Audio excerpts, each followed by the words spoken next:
Hey, welcome. Welcome. We are live and in living color. Is your girl, your Hope Coach, Francisca Aguayo. I'm excited to be able to share with you all today about perseverance. Yes. Let me just get on here real quick. And it sounds good, right? But what is it really all about? What does it look like, right? We talk about it, but what does it look like? What does it look like to have, to obtain, to be, right? To walk in perseverance. What does that look like? So I want to ask, what does it look like for you? Because it can mean different things for different people. But what comes up for you in the word perseverance? We're going to grow today. We're going to grow today. What is it? Okay. We are live over here too. Hey, Beagle. Hi. All right. So what are we getting into today? We are getting into perseverance. And what does it mean? What does it look like for you? What does perseverance look like to you? What does perseverance look like? What has perseverance done for you? Right? We want to get into perseverance because it's a word that we throw around. It's a word that's out there, and I really want to be able to dive in using the word of God. So we're gonna deep dive into the book of James, and in the book of James is the man. James tells us all about perseverance. So if you want to tune in, we are going to be working with perseverance today. And the reason why I want to talk about perseverance is because I am walking in a season of perseverance. I'm walking in a season where everything that glitters is not gold, and what I see with my physical eyes is not the same as what I see in my spiritual eyes. And a lot of times we think that perseverance is about go, run, do something, do. And if you're just tuning in, I'm your transformation coach. I'm here to help you transform your life. And I'm not here to inform you or give you any information, because information is nothing. It's what you do with it. And if something doesn't touch, move, or inspire you, you're not transformed. You just have information, and information is nothing. It's nothing to have the information. It's what you do with it. So what do we do with the information that James has given us? Check what James says.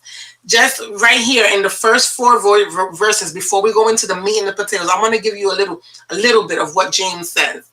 James, a servant of God and the Lord Jesus Christ, to the 12 tribes scattered among the nations, greetings, trials and temptations. This is James.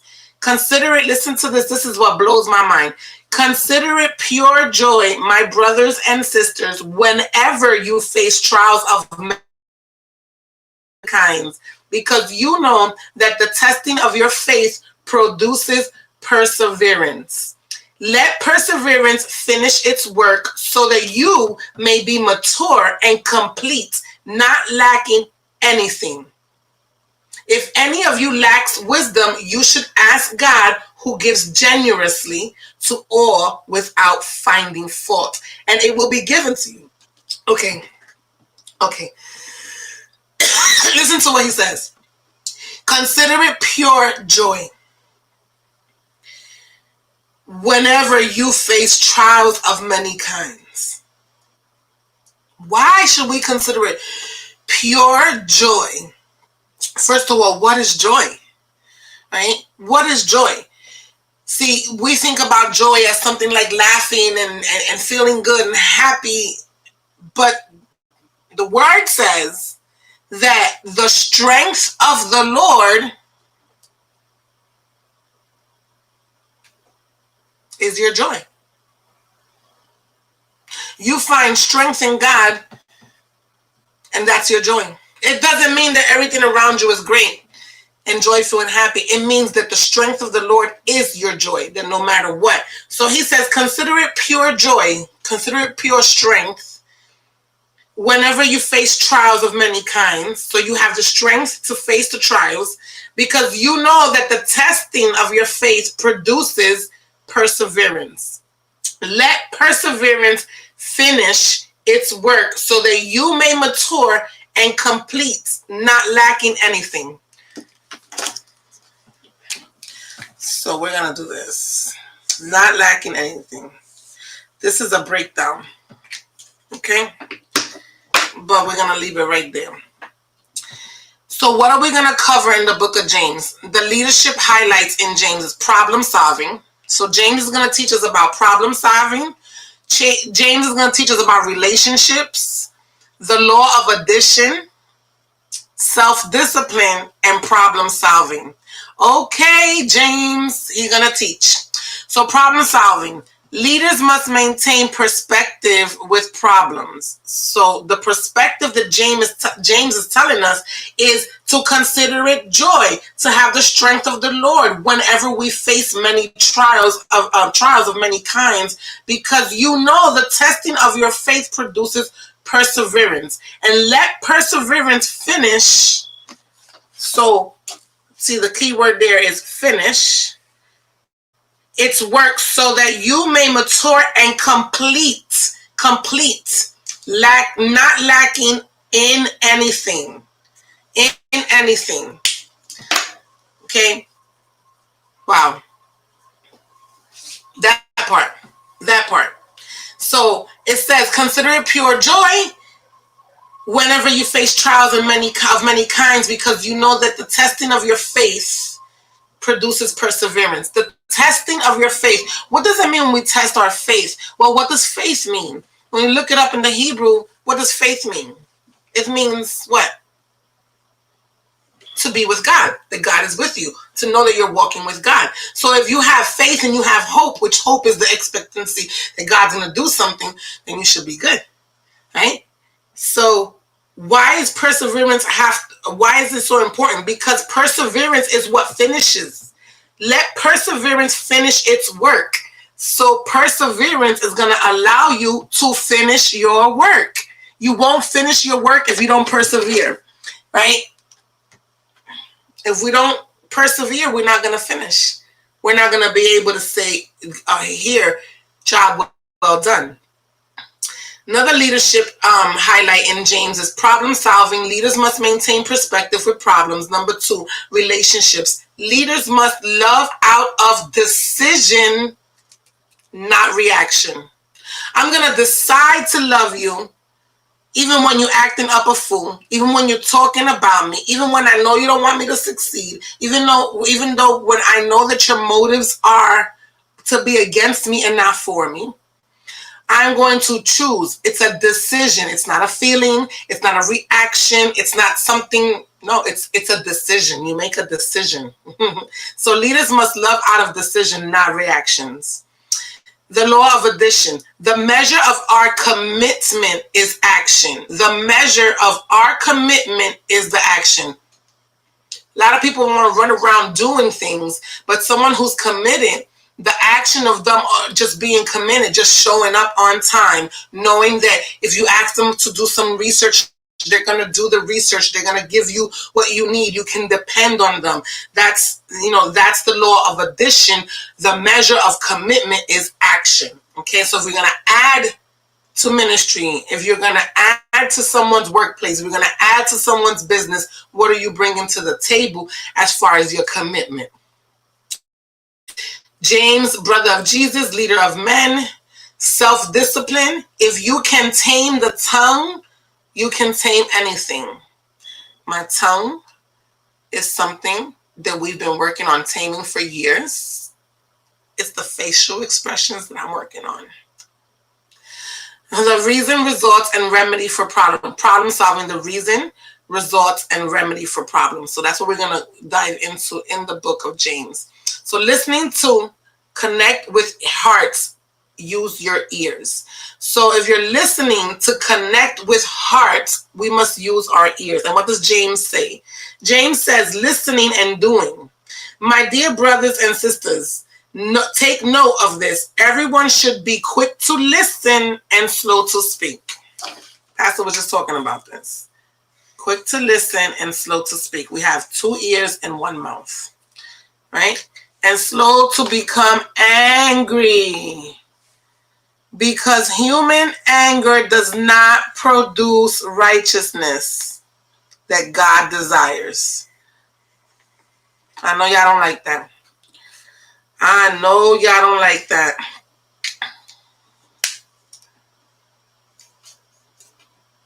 It is what it is.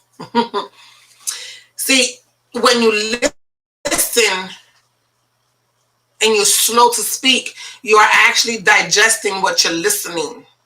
You're digesting it. You're breaking it down. You're allowing it to sink in and not just automatically throw up or hit as a reaction. A lot of people who are from surviving backgrounds, victim mentality backgrounds, we have that mentality of, oh my gosh, we got to strike back, or we got to defend ourselves, or no one's going to do this to me again. So if you speak to someone in a certain kind of way and they are triggered, they're going to speak out of their reaction. They're not going to speak out of anything else, because that certain space and place that you just triggered is not healed. Right? So when we're listening to people, we can actually hear the trauma, and we can listen for what's being spoken through the person in their trauma, and just really be able to not make fun of or judge, because I've seen people do that, but actually have the compassion, the empathy to understand and to be able to comprehend, because that's going to help us connect to the heart. So good leaders motivate others by their listening skills. We are not to avoid prejudicial first impression. See right there, you be messed up with the first impression and not knowing, because when you are judging someone by their first impression, it is really about your you being self-centered. Because without listen to you, good leaders motivate others by their listening skills. We are to avoid prejudicial first impressions, become less self-centered with initial criticism. Stay calm, listen with empathy, be active listeners, clarify what we hear, and recognize the healing power of listening. Then we are not to act on what we hear. The Bible got it right the first time. The Bible got it right the first time. In the book of James, he says it right here. Listening to connect with hearts, your ears. Good leaders motivate others by their listening skills. So if someone allows you to listen to them, that's a gift. It's a gift that someone is allowing you to listen, to be a part of their space, to be a part of what they're growing through. That is something you don't take lightly. And as you allow them to talk and you listen, and you're actually in a space where you're bringing nothing. You're not bringing your opinions, because people can hear that. You're not bringing your judgment. You're not bringing your should've, would've. You're not problem solving in the moment. You're just genuinely holding a space for someone to be able to speak.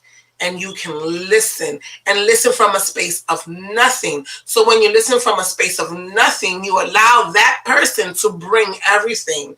And when they bring everything, you can then just be the space. A lot of times I've had people where I'm a committed listener for several people who call me when they just want me to listen to a certain area of their life. And I'll listen. And I have this one person that I love when they call me. They say something like, okay, coach, I just need first they text, okay, coach, I just need a space so that you can listen. And I do that. I am there in the space of listening. And then it's funny how 9 out of 10 times they're like, okay, thanks, coach, bye. And that's it. Literally, they just needed a space for someone to listen. That's it. That was the space that they needed, was someone to listen. And being that space allows, when you speak, what's in here you actually can hear yourself as the words are coming out of your mouth, and you are able to then grasp. Sometimes we just need to hear it out loud. Sometimes we just need to get it out of our brain. And that is all you need. And you deserve to have a space where, have you ever spoken to someone where you're going to vent to them? And be careful with venting to people, because vents go into other rooms. And you end up being more upset than what you were in the beginning, because they had an opinion about what you was venting about. And you didn't care but to hear their opinion. You just wanted someone to listen to you. You just wanted someone to care enough to just say nothing. Man, that's powerful. If we knew the power of nothing, if we knew the power of nothing, yeah. That's in James 1:19.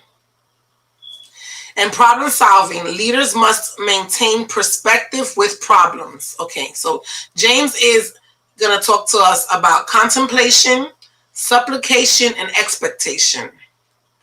So James is vitally concerned with big picture living. After his brief greeting, he jumps into how to handle problems, because leadership depends to a large degree on problem solving. James remains relevant to every leader he teaches us to approach with problems. Okay, so contemplation. We can find joy, strength. Remember, joy of the Lord is your strength. So when you hear the word joy, I want you to remember that is equivalent to strength. Right? So if we have the joy of the Lord, that is our strength. So when he's talking about joy, I don't want you to think about joy as, oh, it's something that has to make me happy or have to be content. No, it's the strength of God. So contemplation, we can find joy in the midst of problems only when we recognize their purpose and results. The key is perspective. Leaders must think correctly about problems and see that their followers grow stronger through them. Okay, so we are to contemplate. We can find joy in the midst of problems. We can find strength in the midst of problems when we recognize their purpose and their results. Okay, so what's the purpose? Right? So a lot of times people ask God, why me? Why am I going through this? Why do I have to this and whining this and whining that? Right? And I learned a while ago, and I thank God that I learned this, to ask, what's the lesson? What did I do? What is going on? What do I need for the next level? Because you're always growing to the next level. So if this stagnation and this problem is here, I want to know, what do you want me to learn? What is, and I always go to character. If there is something in your character that God wants to develop in you, whether it's peace, patience, long-suffering, faithfulness, gentleness, kindness, whatever it is that God wants to work with you through, it's going to be what you want to look for. What is it in my character? And I tell you, it happens right away for me. Right away, it'll be like patience. And I'm like, man, I see it. I see how my impatience has attributed to a lot of things that have had me stagnate back because of me being impatient. See, when you are someone who God gives vision, apostolic vision to, and he shows you so much, right? There's a level of self-discipline that we must develop so that we don't go ahead of God, right? And he shows us so that we can see that there is hope and there is a future, but not for us to run. He says, show it, write it, make it plain so that they who see it can run with it, not you run with it. Not you see it and you run. You got to share it and write it so that those who see it, who can see what you see, meaning the vision that God showed you is in alignment with another person who he gave the same vision, so you are able to blend with that person. And that's how you know it's a divine connection for your purpose. Number 2, supplication. God gives us trials in such a way that we lack nothing in the end. James says, however, that if we do lack wisdom, we should ask God for it. It is no sign of weakness for a leader to pray for wisdom when facing problems. If you don't know, you don't know. But don't act like you do, right? Go on your face and say, well, what do I do, God? Well, what is it? Right? What is it? What's missing? What is missing? We don't ask enough what's missing. We always ask what's wrong. And there's nothing wrong, but there's things that are missing. And if we can add what's missing, then we can create a new possibility. But if we do not add what's missing, we're just sitting there with the problem and it's not going to change, right? Supplication, God gives us trials in such a way that we lack nothing. But if we ask, right? So we ask, what is the lesson to be learned? What is the lesson? What am I missing? Is it perseverance? Is it patience? Is it self-discipline? Is it peace, right? Is it joy? What is it that I'm missing? A lot of times I remember when I would ask God that question and he would say, you're missing patience. And I would see how impatient, how if I would have been patient and waited, I saw the outcome. So if you ask, he will tell you what's missing so that you can go to work on it. And then number 3, expectation. If we do ask God for wisdom, we must ask in faith, expecting his answer. Once leaders gain perspective and trust God for wisdom, the only thing left to do is to anticipate solution and exude optimism. So after we ask God, what's going on? What do I got to work on? And he answers us, then we get to have an expectation. That's what hope means. Hope in the Hebrew language means to expect. So you expect that when you spoke to God and you told him what you needed and how you needed it and what's going on, your expectation should be that he's going to answer, that it's going to come through, right? And then I want to talk about, and we're almost done, I'm not going to jump into the other stuff and relationships. That's going to be good. But we're going to talk about the law of solid ground and hypocritical leaders sabotage themselves. Listen to that. Hypocritical leaders sabotage themselves. I think this is worth mentioning. If a man thinks himself to be religious but doesn't bridle his tongue, he deceives himself. His religion is worthless. Why? Because when he thinks one way but talks another way, he becomes double-minded. The Greek word translated doubt is taken from the same root as the word double. A leader who thinks one way but whose words stand in contrast to his mind will fail. The power of his mind and the power of his words neutralize each other. Such a leader fails to practice the law of solid ground and will eventually sabotage himself. That's why I don't thank God I'm not religious. If a man thinks himself to be religious but doesn't bridle his tongue. Okay, so we don't have to say religious, but if we say that we are of Christ and we believe in him, then we are going to hold our tongue. We are going to bridle our tongue. A lot of times that's definitely, especially when I was in a work environment, I always ask God to bridle my tongue because the sinful nature is there. And when you half holy, half hood, when you was, ratchet in the world and you righteous now, sometimes it's like, husband is home. He comes home screaming like that all the time. I'm home, honey, I'm home. I love him.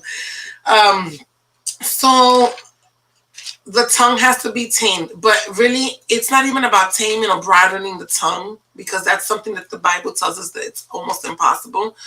But it's the heart posture. So when my heart and my mind align, what comes out my mouth is not going to be spiteful. Because I'm going to look at you with a sense of love and compassion that Christ had for me.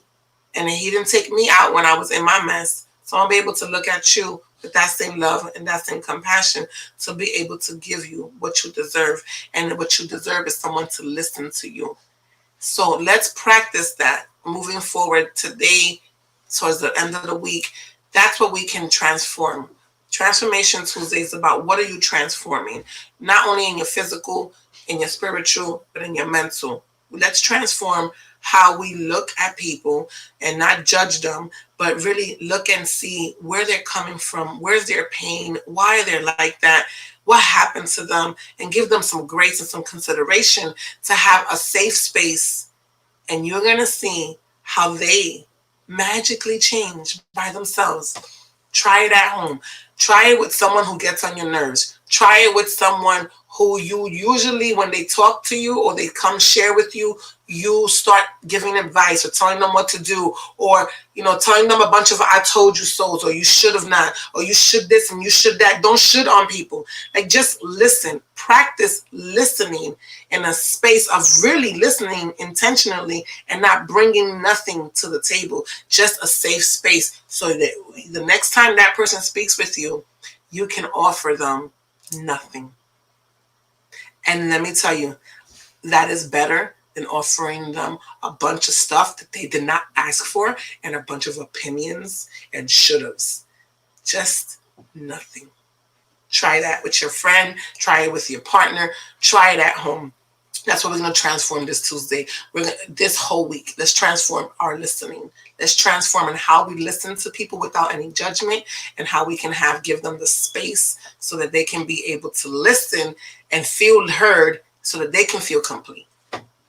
That's what I got for you guys today. Shalom.